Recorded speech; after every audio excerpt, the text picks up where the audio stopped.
What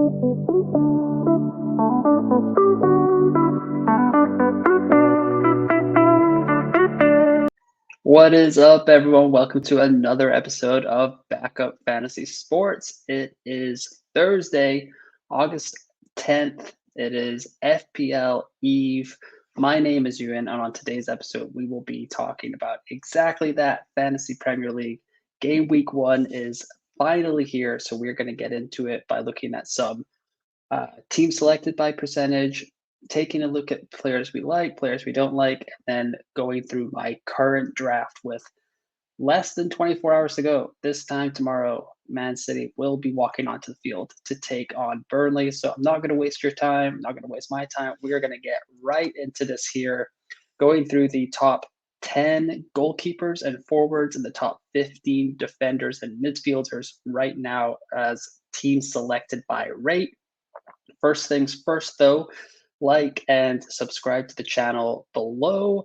You can follow me on Twitter right there at you in or you out. That's where I've been posting all of my written fantasy Premier League content this week on rotoballer.com. We did some rankings, we did a roundtable, we've done all the team previews and position previews during the preseason. So please go check that out. Give it a click, give it a read. Let me know what you don't like, what you do like, and then, yeah, come back here and watch this video again, just in case you need any extra content for your FPL needs. But we're going to get into the goalkeepers right here, 6 through 10. This is sorted by how many teams each goalkeeper is. So 6, we've got Pope. 7 is Allison. 8 is Martinez. 9 is Leno. And 10 is David Raya. I'm expecting that Raya percentage will go down, obviously, now that he has signed for Arsenal. A lot of people probably haven't logged back into the game. Tomorrow will be the deadline. That is when people will get back into selecting their FPL teams for good.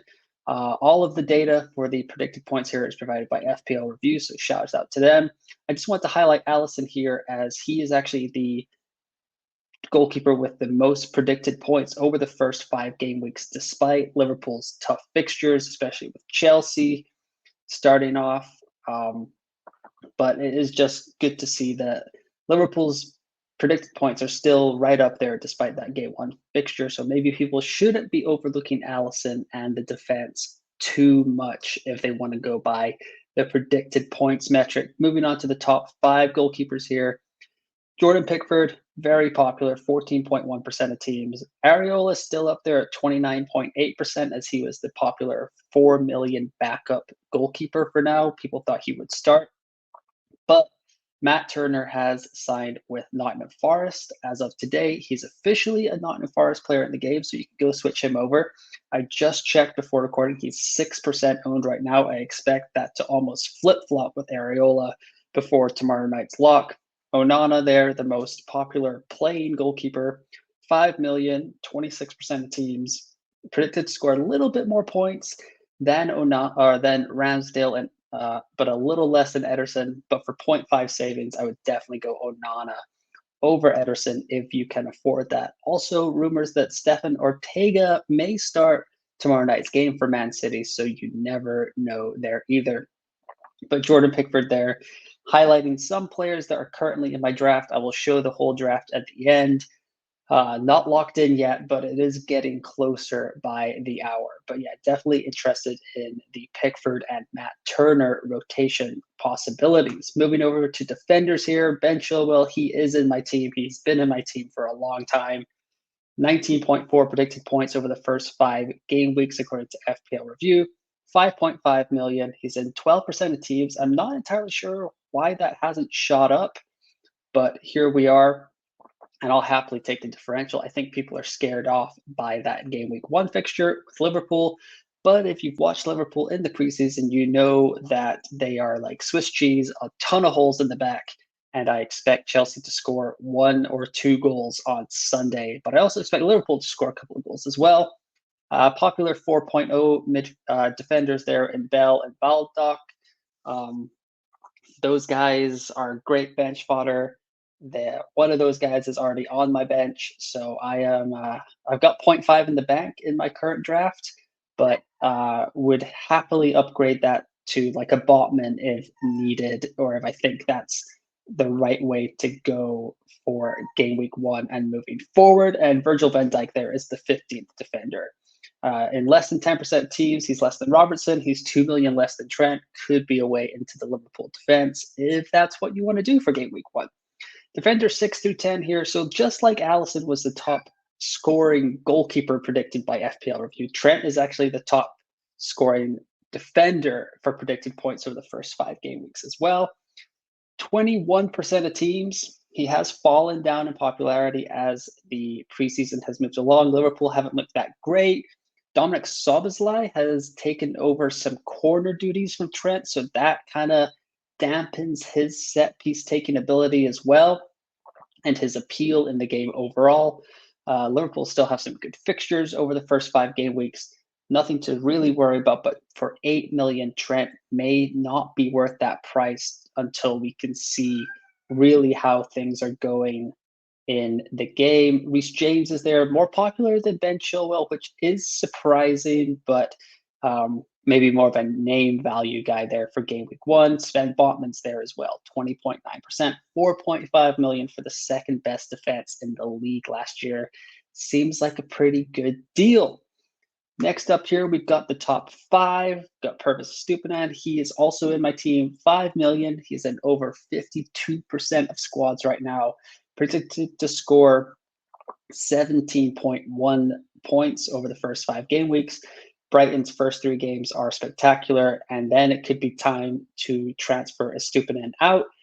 Not a huge planned transfers guide, but it may make sense to go from a Stupinan to Man City's new center back, Gvardiol. He's also 5 million. That way you can find a route into the Man City defense if he seems to have nailed down a spot at center back for the current Premier League champions. Kieran Trippier is there in over a third of squads. Should be a lot of people just looking at what he did last year, just plug him into their team. I'm not so sure, especially with Newcastle's first 6 fixtures. That's going to be pretty tough. Gabriel also in my team, 5 million. So my starting back line right now is a Stupinan, Gabriel, and Ben Chilwell. Feel very good about that. Very steady with those opening fixtures for both of those, or all 3 of those defenders. Luke Shaw at 5.5 million is just a little bit too expensive for the squad right now. He was in my initial draft all the way back in July, but now with Onana there at 5 million, I do think that Shaw might be a little too expensive. Moving on to the midfielders here, and doing this exercise did bring about a change in my current draft. I did have Matoma in here, but then I saw with the predicted points that Mbeumo is expected to score more points, and he's on penalties, and there's not going to be as many rotation concerns for him. I know Matoma isn't really supposed to be all about under minutes threat from all the new signings in Brighton, but you just never know with De Zerbi. It could be something coming up here. James Maddison up there at number 11 was in my draft until today, when it sounds like Harry Kane is going to be leaving for Bayern Munich.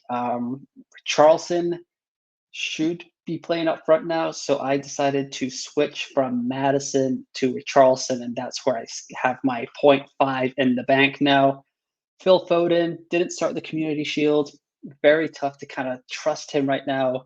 Very tempting if we get early team news tomorrow night that he is going to start. Going to be very hard to resist going with Foden right off the bat and maybe move from Richarlison up to the Man City midfielder. Almiron there, just kind of what he did last year kind of guy.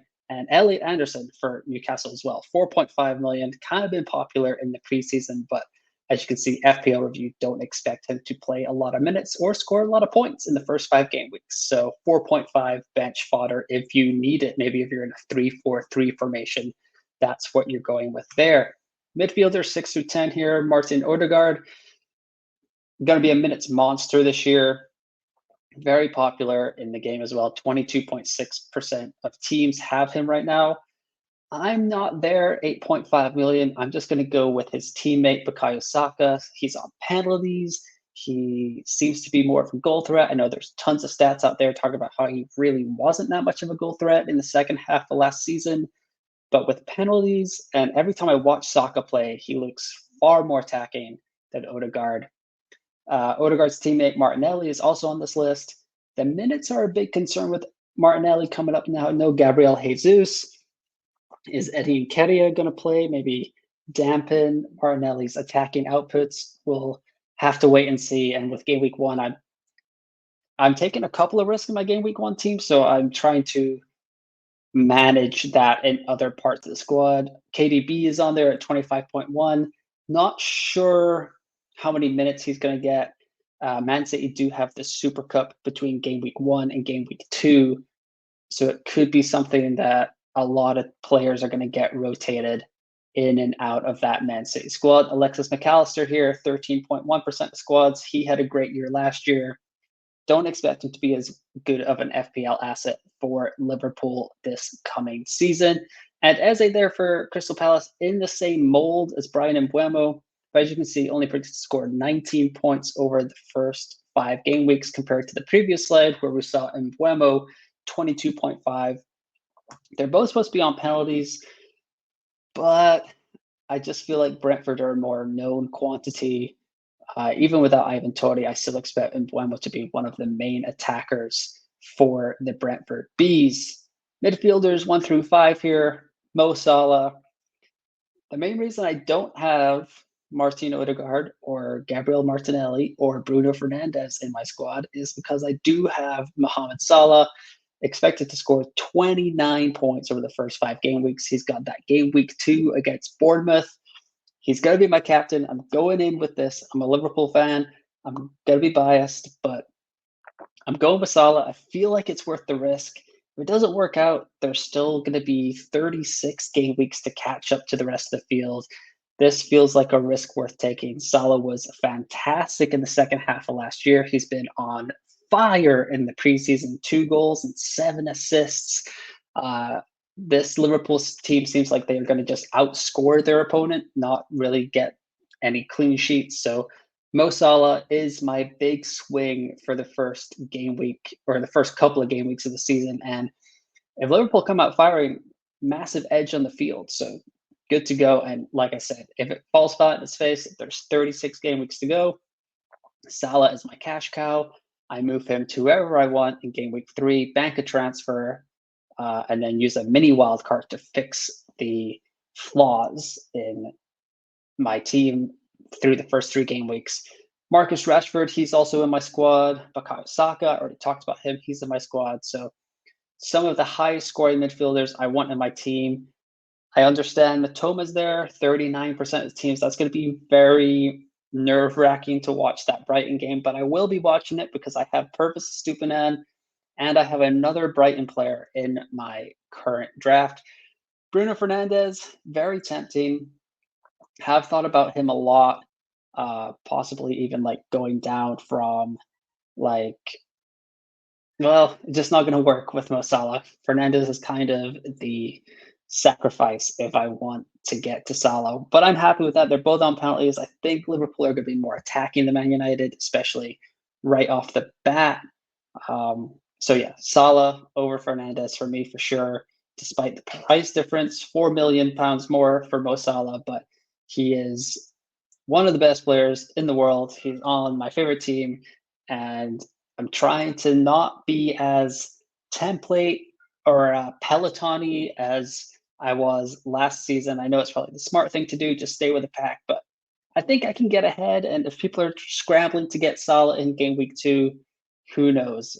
It could be a big advantage to kick off the year. So yeah, Salah is definitely in my current FPL draft. Last position here is the forward 6 through 10. Just want to highlight Sir Harry Kane because it may be the last time we see him in FPL for a couple of years. Rumors are that, well, it's not rumors. Bayern and Tottenham have reached an agreement on Harry Kane's transfer fee, and it sounds like it's really just up to Mr. Harry if he wants to go to Munich or if he wants to stay in London at this point. It was reported earlier in the summer that they had agreed personal terms between Harry Kane and Bayern Munich, but now he has to decide. And I hope he decides soon because hopefully we get something in the press conference tomorrow. But if Kane stays, Richarlison will have to go out of my squad, and then I'll have a new position to think of. So hopefully that all wraps up by tomorrow. We will see. Evan Ferguson down there at 8.2%. Very popular to begin the year, but he hasn't played a lot in the preseason.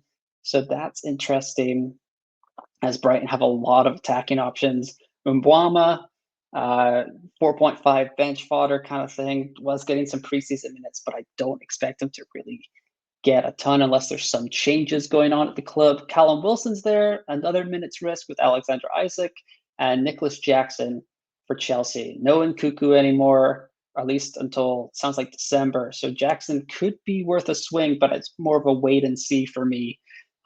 If things go awry with Mo Salah, it could be an easy route with 2 transfers to kind of downgrade and then bring up Mbwama or this guy here, João Pedro, number 3 on the list, up to a Ollie Watkins or Nicholas Jackson. Erling Haaland, he's in everyone's draft, 86.9% of teams, 33.1 predicted points to be scored over the first 5 game weeks. Ollie Watkins there, number 2. This was a lot different last week when Gabriel Jesus. And I think as from FPL Black Box was talking about this, and I might suffer from the same sickness. I was all in on Ollie Watkins last week. Gabriel Jesus gets hurt. He's going to be out a few weeks with a knee injury. Everyone jumps on Watkins, and I'm just like, well, that was kind of my differential, and I'm not feeling it anymore. So I have gone down from Ollie Watkins to João Pedro. I do think João Pedro is still a good pick. I'm not just picking him to be different. I believe that he's going to be on penalties for Brighton. I was listening to the FPL State of the Union fireside chat for the podcast that they did. And the Brighton correspondent they had on, I forget their name, so sorry about that, was saying that they expect João Pedro to play a lot. They think he's going to be on penalties. They think he's going to be pretty big superstar for the league. So I am in on João Pedro and Erling Haaland, grabbing some very fun FPL assets in the front line. So here it goes. Here is my current draft with less than 24 hours to go until the game week 1 deadline. I got Matt Turner and Jordan Pickford in goal, Gabriel Estupiñán, Ben Chilwell, Baldock, and Kabari at the back. Bukayo Saka, Brian Mbeumo, Mohamed Salah, Marcus Rashford, and Richarlison in the midfield.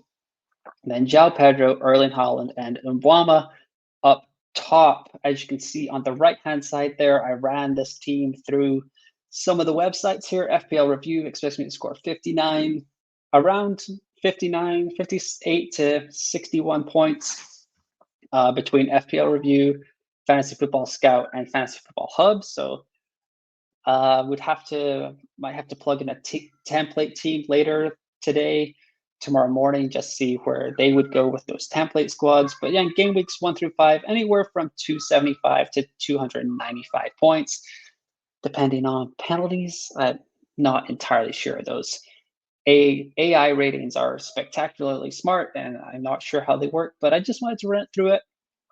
I wouldn't be too upset, but yeah, maybe I'll run a template team through these tomorrow and see how far behind I would be with my slightly differential squad. I think this is maybe becoming more of it. I think this is the secondary template team, but I still like it a little bit more than all the glut of the 8.5 or the 8 to 9 kind of £1,000,000 midfielders. So that is where I am at heading into game week 1 of the 2023-2024 Fantasy Premier League season. Like I mentioned earlier, you can follow me on Twitter at YouInOrYouOut, where I post all of my content from rotoballer.com right there. All those articles are free. They're going to be free all season. We're going to have a weekly staff roundtable where me and myself and Jamie Steed answer a bunch of FPL questions, and then weekly rankings. And then once a month, we'll have a watch list article where we kind of look at what just happened and what's going to come up for the current month in Fantasy Premier League.